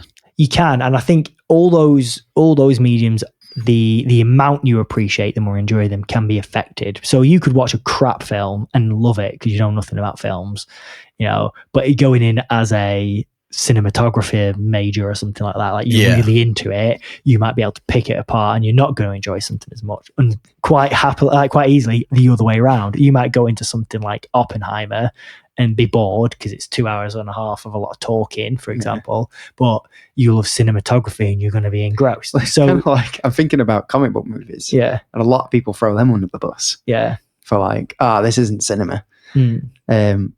But they tell some really good stories. When they're good, they are really good. But what you're they're saying, not all good. what I'm sort of getting at there, though, is how involved you are with that medium will affect your enjoyment. But you can still enjoy it having no experience. Reading's a bit different because you might be a very bad imaginer. Like you might be able to struggle. A lot of people don't have the theatre of the mind. Exactly. And then you're not going to enjoy books. And if it takes you a while to read it, I used to always struggle because I'd read something and it wouldn't really go in. So I'd be rereading the same pages a lot. That's what happens to me when I try and read a book. I'll read the same thing over and over again, and because it's taken so much, it's just not. I'll remember it forevermore, but I'll never form an image to it. So I do think reading has a bit of a barrier, but I do think gaming has the biggest barrier, and that becomes its biggest detriment because so many people aren't willing to give it a go. Maybe as things become easier, like 50 years in the future, you put a headset on and you can just play. You don't have to press any buttons. You just imagine it, ironically. Yeah. Maybe even that will be an Xbox. Yeah. Maybe then, because that barrier is taken away, maybe people can start to step into the game. But at the moment, you put a controller in someone's hands who's never played a game before and they can't do it. Yeah, I've never really thought about that, but yeah, of course. Yeah. I like that you say headset, Brad, because I've found that getting people to enjoy games goes the smoothest when you put them in a VR setup. Well, because it's natural. Yeah, because they have like the grip and they just have to turn their head, turn the camera. The camera's where they're looking. It's really hard to turn a camera on a controller and move if you're not used to it. Yeah, that's the one thing Lucy really struggled with when we started It Takes Two. Well, I remember. So, mine and Brad's dad played a lot of Doom when we were kids. On PC. And obviously that moves a certain way. Yes. It's very tanky. But then I remember years later, he got us a 360 as a surprise for Christmas. And we started playing Gears of War and he wanted to get into it too. And I remember him playing the first level of Gears 1 and just shooting the floor. And I didn't get it. That was a big leap, though, wasn't it? That was a big leap for the two analogs. He did play. He did play PlayStation 2 a little bit with us. Yes, and he got into that a little bit. And he did eventually. What would it have been 6-7 years ago? He did actually end up playing through all the Gears of War. He did, by himself, and he enjoyed it. I remember that as a conscious leap, Yeah, because nothing really going from digital to analog, and then all of a sudden it was on your right thumb to try and move the screen to look about, and I'm like, it used to just be you could do this. rotate the camera with the R buttons or something. It used to be all the C buttons on the Nintendo 64. Well, I do think it's a really interesting art form in that sense because you do have that interactivity and you have to control yourself, have that barrier to entry, which I wish more people could get over. I talked to a lady at work a lot, and she's not against games or anything, but she doesn't play. And I drive her to work and she goes on about TV shows she's watched, books she's watched, and read. And I do feel like I'm always going around in circles, being like, "Oh, and I played this game." And she's probably rolling her eyes in her head, and I'm like, "No, hononestly, the story is watching good. Some books, not reading them, just looking at, just watching them."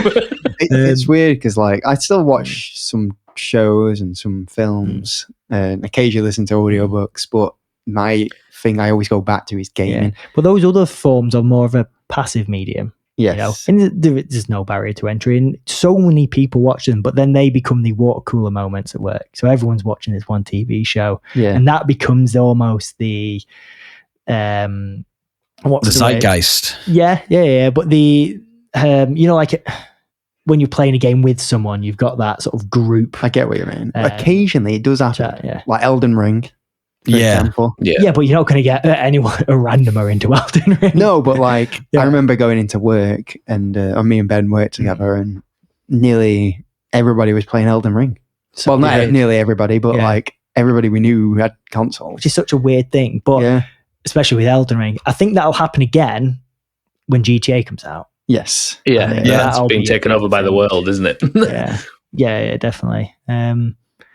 It's just a shame. But then trying to get back to that first question you asked, Joe, why do people become more interested in fan art and tattoos and everything else around gaming? I think that interactivity is the sort of linchpin of it all. It's the barrier to a lot of people, but then for the people who do get past that and do enjoy them playing it, it's what keeps them coming back, but also what gets them much more invested. Yeah, because they're part of the world. They want to make the world part of them as well. And also, games are longer. Yes. Yeah. Significantly. Typically a lot longer. One game comes out and sometimes it can be 100 hours long. To get a TV show. I know we grumble that the prices are going up, but if you tried to lay that to how much you paid and how much you put into it. Sometimes. Well, if you have a TV show where every episode's an hour, which don't happen that often these days anyway, they're usually shorter. And let's say every series is 10 episodes, that's 10 series, like seasons to get 100 hours. How many years must that take? Yeah. And as much stuff would happen in that game time as well. Often, what happens in the shows. Look at adaptations. That gaming is the in thing to be adapted at the moment, isn't it? It was books and now it's gaming. The Last of Us TV show came out last year, maybe the year before. I think it was the year before. And that adapted to all of season one, all of the first game. It skipped over a few bits, but it was mostly pretty faithful. Yeah. It ran in at probably about 7 hours, 8 hours. I think there was 9 episodes, but they weren't an hour each. Yeah. So probably 7 hours, but the game's double that long. Yeah, definitely. I suppose it doesn't, you take all the combat sections out, usually take a bit longer. Because you spend more time with those characters, obviously no spoilers, but something big is going to happen or happens in part 2. Whether it happens in the show, we don't know. Yeah. But that's far more impactful when you've spent so long with these characters in the first game than I think anyone will feel after the first season. The thing is with games as well, is there's so many, as we were saying before, you've got it's got everything in it. It's got like music, just art with the 3D models and then how it plays and stories. But loads of games focus on different things. So you get like The Witcher has an amazing story. Last of Us, amazing stories, which personally I love stories. That is my go-to. But then at the same time, you've got beautiful artistic games which prove that gaming is an art form, like Gris or Never and games like that, where like, and your most recent game Conquest, Tunic,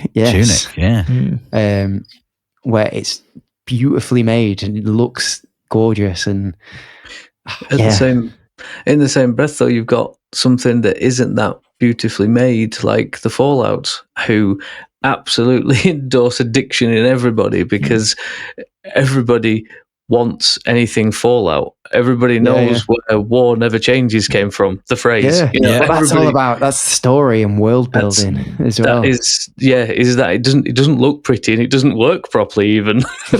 But the art there is, to me, in Fallout, the art there is the world building and the worlds that it puts you in. You do feel very hopeless in that game. Just looking around the whole environment, you're like, geez, man, what happened here? It's interesting. I want to know more. Yes. It's interesting to me from an art form point of view that games have been adopted as being the new adaptation. Yes. So obviously it was originally books. So not as many people read books as watch TV and films. So let's take these really good books that already have good stories, and rather than writing our own stories, we'll adapt it and make it into a film. Yes. Yeah, like all the Stephen King films. They're usually not as good as the books, I'm led to believe. That's only because of a runtime element, because you can't have a 10-hour long film. Exactly. You could also, make it's very hard to depict people's thoughts, whereas a lot of people this is the thing. Happening. So what I was going to get onto there was, although they're never as good, I can see the benefit of making a film for a book, because there is no, even if there's pictures, there's no visual element to a book. So you can adapt it and put it to screen. You're doing something new by putting it on the screen. Yeah.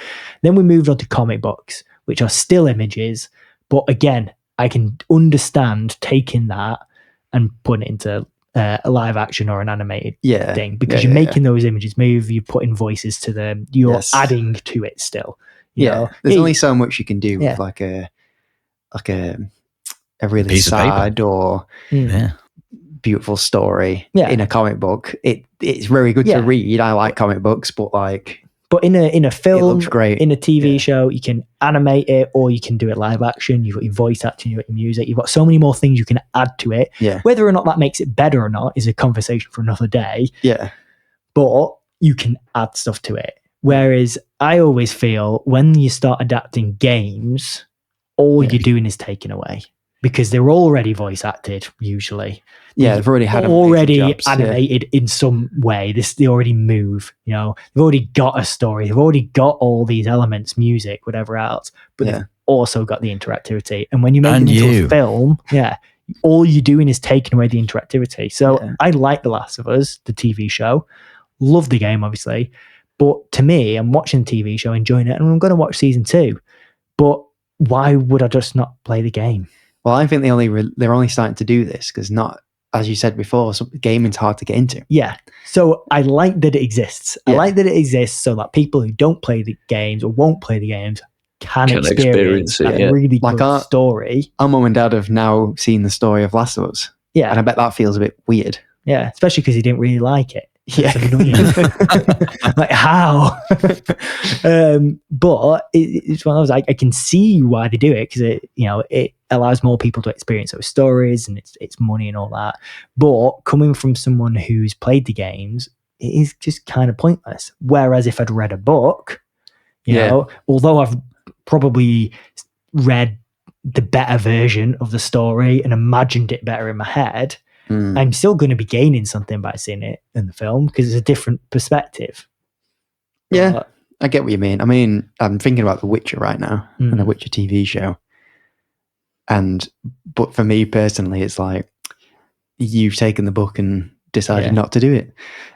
Well, The Witcher was even more complicated, because it was a book, then it was a game that was set a sequel, after the book, and then they've done a TV show that's based around the books, but obviously is going to take inspiration from the games visually, because that was the most So actually, the TV show is doing nothing new. Henry Cavill simultaneously, it's all new. Well, but then they decided to do a load of new stories that they made up. Yeah. So it didn't work. Yeah, which is kind of what happens a lot of the time with game adaptations. Don't know why it pops into my brain, but Assassin's Creed, the film. Oh yeah, it didn't take from any of the games. Yeah. In some cases, I'd rather that. Fallout, for example. Yes. Fallout TV show is good. Fallout stories, like main stories, are typically pretty naff. In fact, Bethesda stories are pretty naff. Yeah. Well, main quests. I would say that's what I'm saying. So the world building and the side quests are good, but main quests aren't. If you're going to make a film or TV show adaptation, you're going to follow the main quest usually. So I'm glad that the likes of Fallout did their own thing. I think that worked really well. A game like The Last of Us, I suppose, would work better as following the main story, because that's the main thing. But Witcher, there's loads of side stuff. I don't know. I don't know what the answer is. The thing is, with the Fallout series, they made a story around things and events that have already existed in the game, so that it's still canon, which is to the world, which is clever to do. And it's not about a character that we've played at. And there's memorable iconography within the film or within the TV show that is recognizable from the games. Yes, I think is a big deal as well. Like I said, everyone knows what a Nuka-Cola is. Yes, exactly. Like Arcane, incredible. One of the best game adaptations ever made. It takes the characters' stories, but makes a full from the games, but makes a full show out of it. But there's characters from League of Legends in it, so you're still getting your League of Legends. I think that's when it's the best. But it works for both audiences, because it's new for the people who play the game, but it's recognizable for the people who play the game. Yeah. And it's new and exciting, and there's no barrier to entry for the people who've never played League of Legends. Same with the Castlevania TV show. Yeah. It's good for both audiences. Also, like, you might go and play the game. If you were a gamer and you've never played, let's say Castlevania. Yeah, don't say League of Legends. Yeah. I was about to, and I thought, maybe not. It's interesting that we've gone on to the adaptations. Yeah. But I feel like bringing it back to... I just want to say something before we go back then, because you're not going to like it, Brad, but because I watched the series of The Last of Us, I didn't enjoy the game. Well, you did till you deleted it. I mean, I got to the point where I'd burnt out on it that evening. Like, there's only so much of this. It's the same story. It is better. Yeah, I know. That's all I can say. But I'd gotten to a point where I just felt like I was rinsing and repeating, and the story wasn't progressing. It feels like you're replaying the same.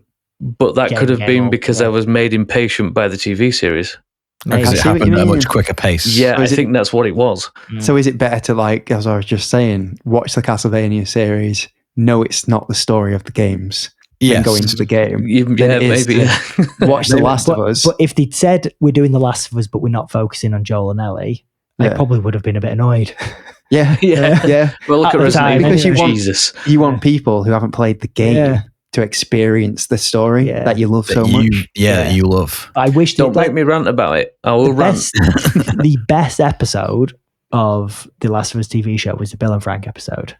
Yeah, and that's not even in the game. Nothing like the game. Yeah. Every episode other than that is basically exactly the same as the game. But that episode wasn't. And that was the best thing. So I just wish they did more of that for the people who, like me, extra lore. Yeah. And maybe we'll get that from season 2. It looks like that might I be think the that's case. the case. Yeah. So, but yeah, what were you going to say before getting back to the art? I suppose, like, bringing it back to the actual games. What are your favorite, like, artsy parts of games? Like I said before, story to me. I feel like I've always been like this. I just love a good story. Yeah, me too. That's probably my favorite part. But I do like other artsy stuff. Like, I really like Gris.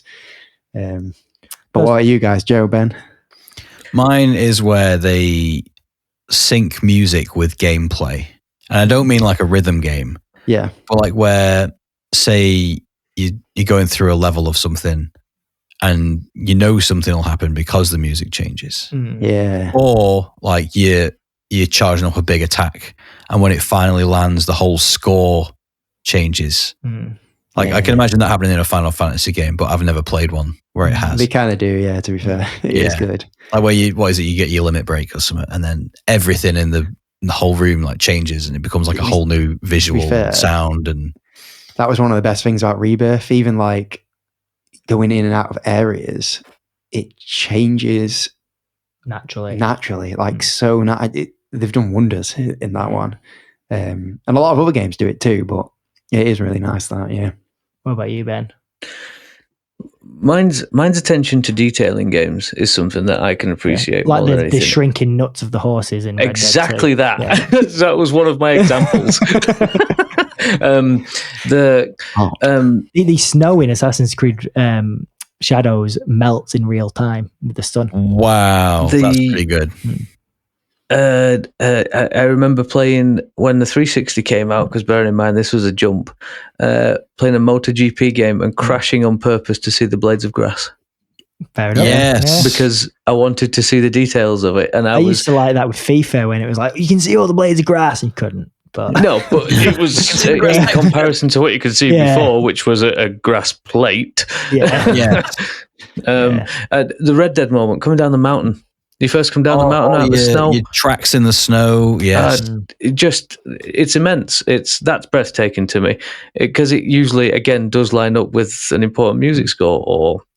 Lucy really likes it in like games when you're on sand or snow and you leave the footprints. And she's like, if it doesn't do that, I hate it. If it does, think about that's how much Metal Gear coding. How much you think about the coding and the time, the effort that people put just for that little thing that a lot of gamers won't even put thought into. Yeah.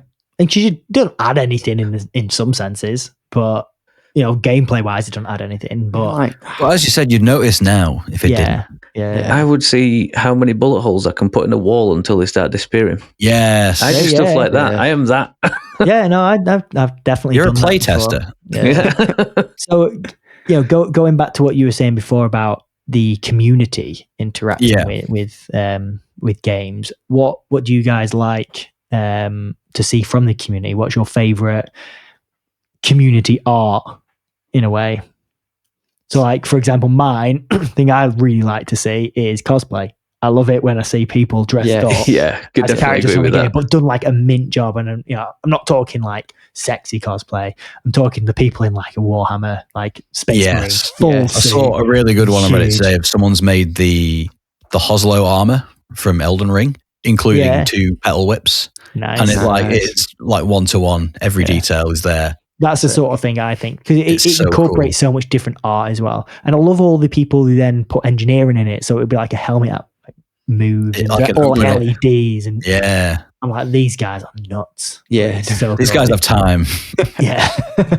Yes. I do quite enjoy people creating pictures that are completely opposite to the theme of the game. I don't know how to really word it any better than that. So putting a character from Gears of War into something else. Do you know what I mean? Like coffee shop. Animal Crossing Doom crossover. That's things like creative. that. Yeah. So it's taking something that exists, but flipping on its head. A rather funny Doom Animal Crossing crossover song the other day that somebody made. I don't know who made it, but it was I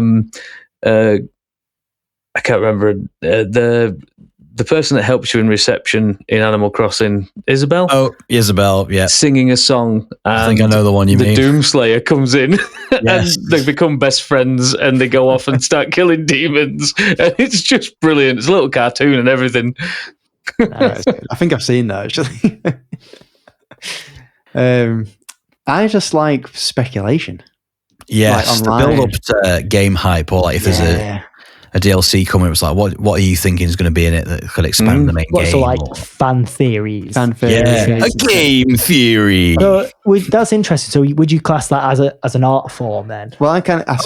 It's kind of like put into the game with those questions for the sequel. That's what's good about like a trilogy. Like, obviously the new Final Fantasy VII games are remakes, but the way they've done Rebirth, there's so much speculation of, is this still gonna happen the way it is, and what's going to happen at the end? How are they going to do this? How are they going to do that? Yeah, and just reading about that and everyone's thoughts on it, and just I suppose community as a whole. It's always nice to talk to people who are as big a fan as you are. And arguably, I'd say some games are propped up by the communities as well. Yeah, definitely. Like, I don't think there'd be as many Five Nights at Freddy's if people weren't speculating on the lore of that game. Yes, true.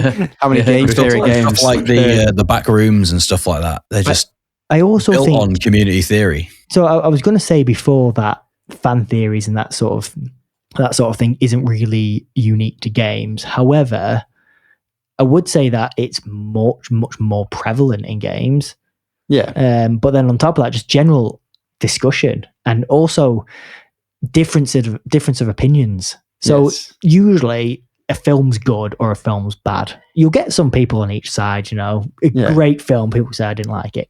Yeah, but I don't think it's as much as it is with games where because there's so many elements, like we were discussing before. Yeah.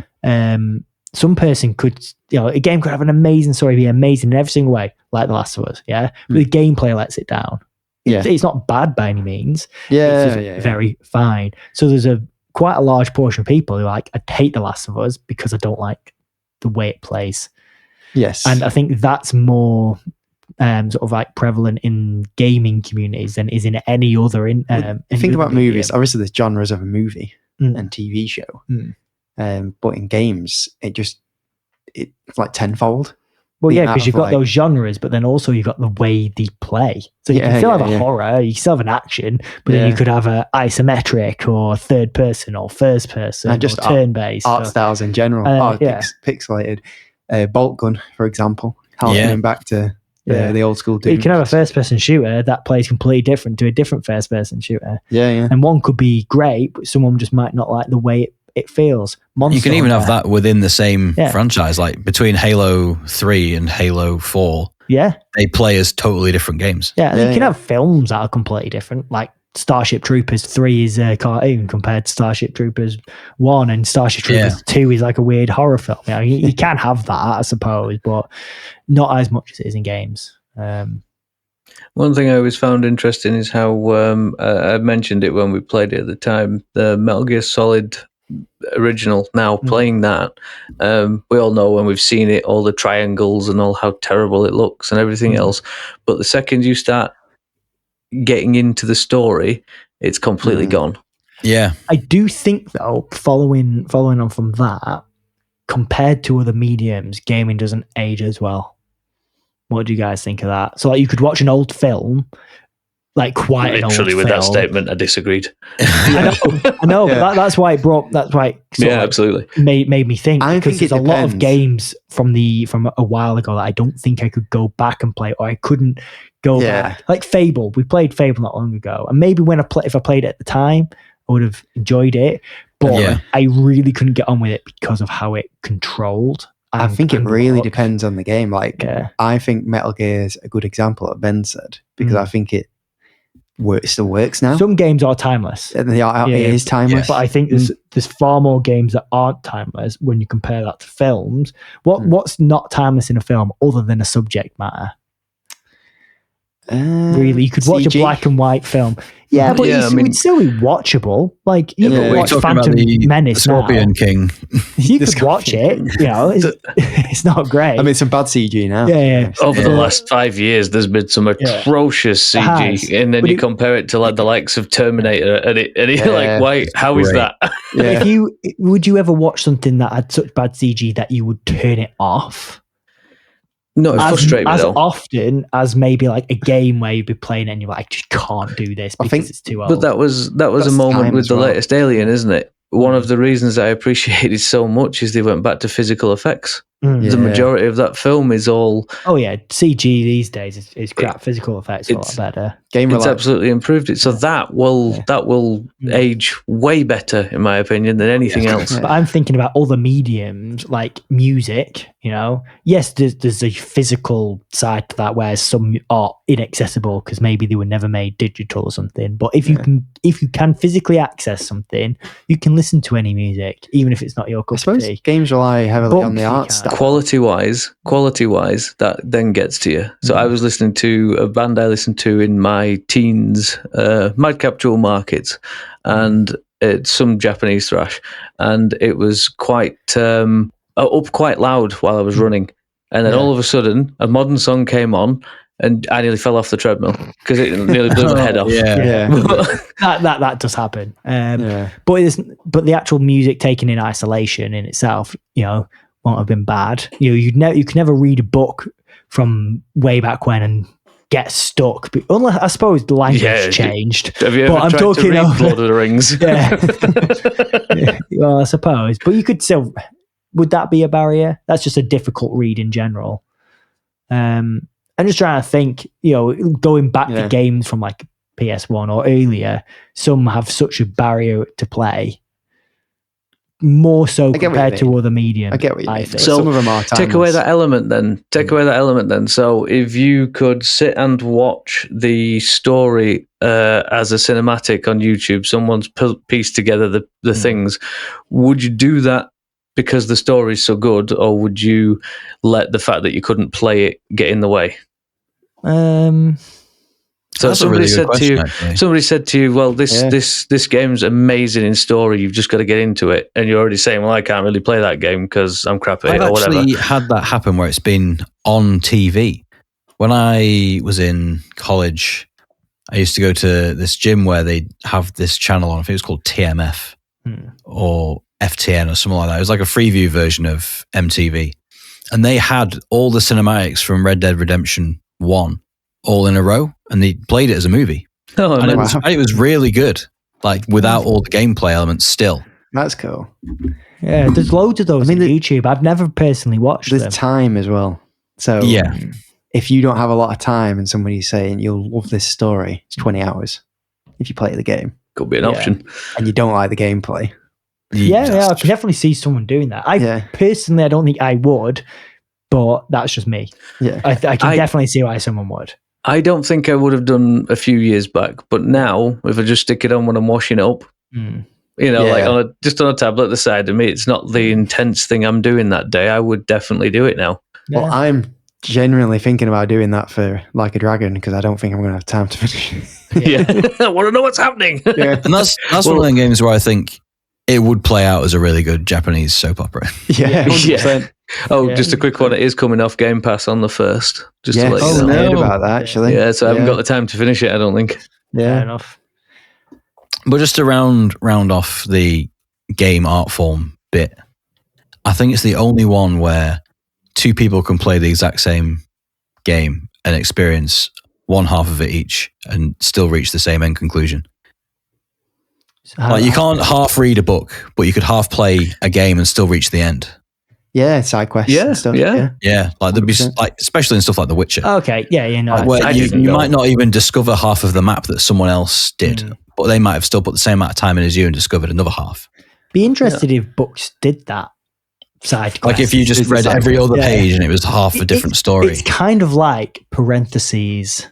Or, like when you're reading a sentence and you might have something in brackets that you don't need to read, you could skip that bit. It's like extra information. It's like if a whole sections were in brackets. You don't have to read this. You can skip ahead. Yeah. But, no, that's really interesting, Joe, actually, because, I mean, I'm thinking about Baldur's Gate. I think I've done all the side quests, but I reckon there's probably some things I haven't done. And if you've got all those choices, you're not seeing the same game. Especially when there's a big choice in the game. You could compare it to something like Star Wars, where the main episodes are your main games and your side things. Yeah, like the TV shows or the so you don't have to watch the Clone Wars to get the like side quests, main films. But even so, that's not. We're talking about one game versus multiple. Different. I'm currently listening to a book. Yeah. I'm currently listening to a book that Stormlight Saga, Brandon Sanderson, I want to say. Yes, He goes on to sort of the main story is going, then all of a sudden it'll go to a side tangent about the lore of something that's just happened. So how they discover this certain part, say, and you could quite happily skip that. But really, the world wouldn't be anywhere near as rich. Yeah. Funnily enough, he's supposed to be rumoured to be working with FromSoft for their next game, they did with George R.R. Martin. That'd be cool. That would be good. Just throwing that one out there. I really want them to make it as a film, by the way, what I'm listening to at the minute, because it is tremendous. I don't know how the hell they'd do it, but the stories he writes are tremendous, honestly. Would they be better as games? God damn it. I agree with you. Even that. I mean, they need to do something with it, because it is my second time through, and we're talking like 50-hour books. Wow. Well, I'd also go on further to what you said there, Joe, where two people could play the same linear game and have two different experiences. And that does happen with books. That does happen with films. I think far more common with an interactive medium like games, where you will just experience and feel different things. You might get something else out of it. Yeah. And that is why all four of us are here. Exactly. Definitely. Because we all have different opinions on the same things. Yeah, especially when we do the backlog episodes. We all love games. We do. Loads of different genres too. I tell you, it's definitely this talk. I mean, before as well, but this talk, it kind of like really highlights like game devs and like how much passion they put in and how good they are. Yeah. We get a lot of shtick these days. Games aren't as good as they used to be, but we wouldn't be talking about all this now if it wasn't for them making all these fantastic games. So, agreed. And that is a great point to end the episode on, I think. I think so too. I really enjoyed that. Yeah, it's good. Yeah, it was interesting. I went into this bit with no plan, and I'm glad it panned out. Yeah, so here at Game and Garnish, we wing it.